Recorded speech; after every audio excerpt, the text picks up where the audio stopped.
Our game is an escape room taking place in virtual reality, and the place you're escaping, believe it or not, is the comfort of your own room, and you're playing as someone who really feels like they have lost direction in life. The inspiration for the narrative was just that feeling when you get up in the morning, you just don't feel like doing anything. That was the core inspiration. We're gonna be the first ever Gameheads VR game, and that's a huge accomplishment and challenge that we are facing with and enjoying ourselves doing.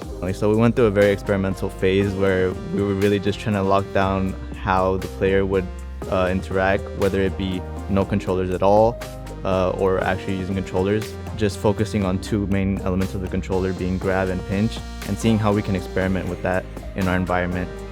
For game design, I have been working in Figma, making puzzle ideas and creating step-by-step of what the player must do. With this, I have programmed puzzle ideas into reality, creating lights to find ways that the player can interact with patterns and the environment.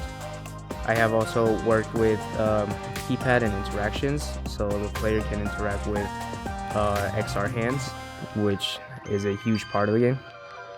This game has puzzles that you would find in an escape room. It has Morse code, logic puzzles, memory puzzles, and the player will be interacting with the environment and looking for hints and clues and things in the environment to solve the puzzles and eventually just escape.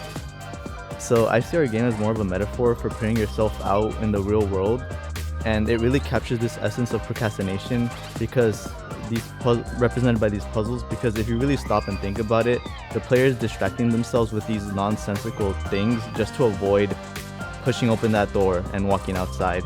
The only thing stopping them is themselves. So through this experience, we're trying to simulate that. I would like the player to play this game and think, oh, I can relate to that feeling. I understand what this game is about. Yeah. All right, I hope you guys can play our game. Thank you. Bye.